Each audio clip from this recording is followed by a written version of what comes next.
Today I'm working on getting the gray and black water waste tanks installed, and you see I've already installed the toilet flange. So the black mark on the floor is actually the toilet room divider or walls. There's my toilet flange, and how I got the center of my toilet flange is I centered the toilet where it needed to be, so it was centered widthwise, and I made sure that the back of the toilet gave me enough clearance to get my finished walls on. Then I found the center of the drain underneath the base. I laid it out, I drilled it, and I like a tight fit. So that was a 4-inch hole that I cut with the reciprocal saw or the jigsaw in the floor of the van. So I measured the diameter of the bottom of the flange, the outside diameter of the bottom of the flange, and I cut the hole accordingly with probably just maybe a 1/16 of an inch bigger than the diameter of the hole in the flange. So basically you use the bottom of the flange to lay it out. You set it on the floor and you trace around it with black magic marker, fine tip black magic marker, and then you pick a drill bit that's a little bit bigger than the width of your jigsaw blade, and you drill a hole just on the inside of the layout for the hole, and then that gives you a place. So I drilled through the floor material and the bottom of the van, which is a sheet metal material, and then put the jigsaw in and went around and cut that out. It made the turn. The jigsaw had no problem making a 4-inch diameter, making that turn 4-inch diameter all the way around. So that worked out well. So that's where the black water tank will go, on that side of the van, lengthwise with the van. And on this side, this is actually a mop wash basin that I'm going to be using as my shower base. It will be at the entrance of the side door, which I don't know how much we'll use anyway. And then I got this great locking door bulkhead. I'm sure we'll be going in and out of the back area to the cab using that door most of the time. So there's my toilet room. Here's my entrance slash shower room. How I did figured out the toilet, or I'm sorry, the shower basin hole diameter I need to drill. I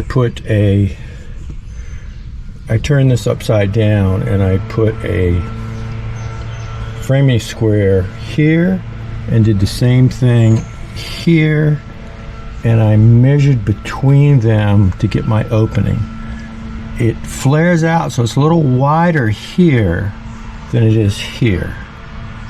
So I had to figure out what that diameter was, and that's what I did to figure out how it was. The manufacturer said drill a 6-inch hole, cut a 6-inch diameter hole. I always double check everything before I cut. I mean, you're cutting holes into a new van or new to you van, which is used or new. I mean, that's something you only got one shot at. You can't mess that up.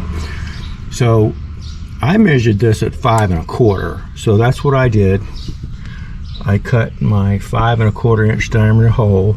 This is a floor vent that was already there, so I'm gonna have to fill this in somehow. Here's my 5 1/4 inch diameter hole that I cut the same way I cut the hole for the toilet flange. So you lay out the hole. I had a compass that I used, so put a compass with a pencil, find the center, and you spin that around and it marks your hole for you. Then, like I say, you take a drill bit that the diameter is equal to or a little bit greater than the width of your jigsaw blade, and you'll just drill a hole like right there, just inside the line, up against it, but just inside the line, and that gives you a place to start your jigsaw blade and go all the way around, just like the 4 inch diameter hole. The 5 1/4, no problem for the jigsaw to make those turns. Okay.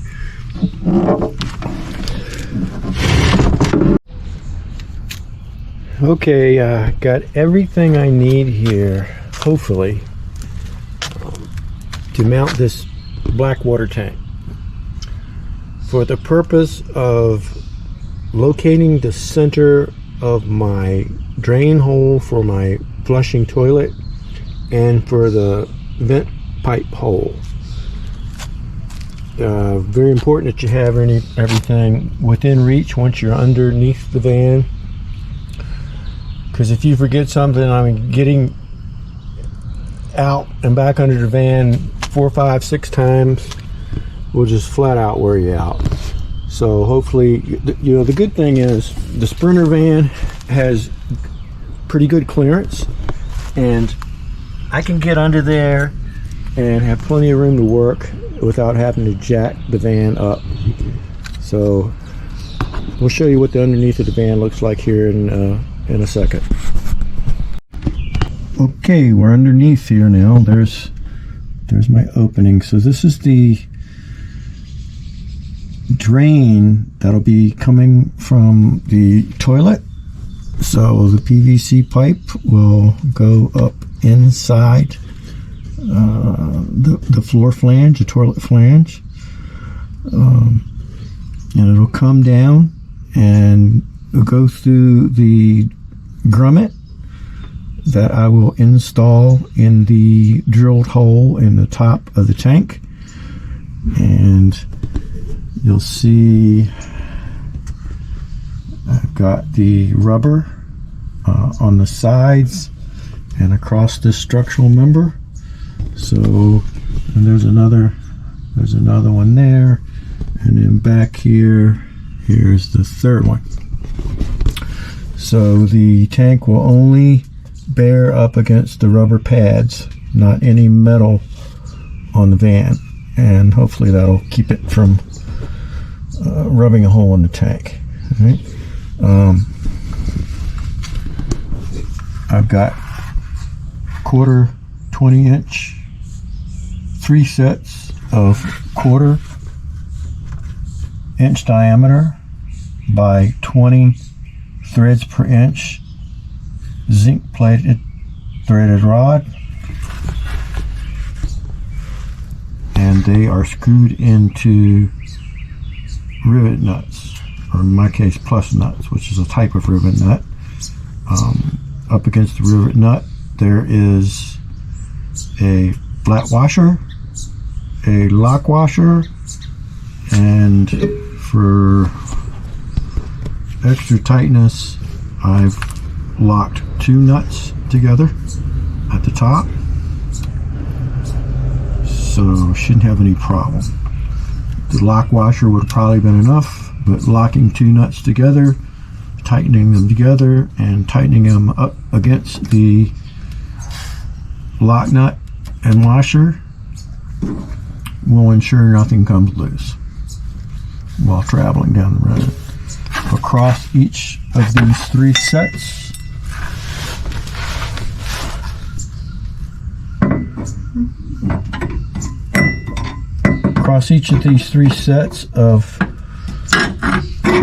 quarter by 20 rods. We'll put this 1-inch square pre-drilled structural member, and the tank will set on this. Okay. Now what I'll probably have to do is, the tank's only about 8 inches in depth overall. It varies from about 7 1/4, 7 3/4. I'm going to have to probably put, and I've already got these cut, a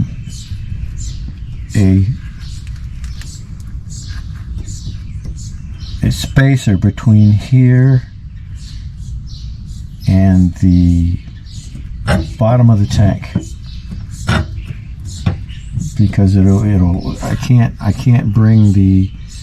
can't tighten up this beam any higher than the side of the van right here. Okay, so that's going to be my limiting factor. So I have to have something in between, a spacer that's going to have to be just the right thickness. And I think I figured out a 2x4 would do it. We'll see here shortly. But I have to have something here that runs from about here to about here. No wider than the tank, no longer than the tank is wide. So when I bring this up as high as it goes, the spacer will actually push the tank up tight up against these bearing pads I have up here. So we'll show what that looks like once I've got it up there. But again, this is just a temporary fitting of the tank, and it's going to be, I'm going to have it up here just like it's going to be when it's finally installed. But this is a temporary fitting of the tank, just so I can drop a plumb bob down the center of this hole. To mark the center of the hole, I need to drill in the top of the black water tank for the rubber grommet I showed you earlier. That the 3-inch PVC pipe will come down through the bottom of this toilet flange into the grommet and into the tank. And I'll also have a second hole I have to mark to drill the tank for the ventilation pipe as well. Alright, so check back later. We'll show you what that looks like.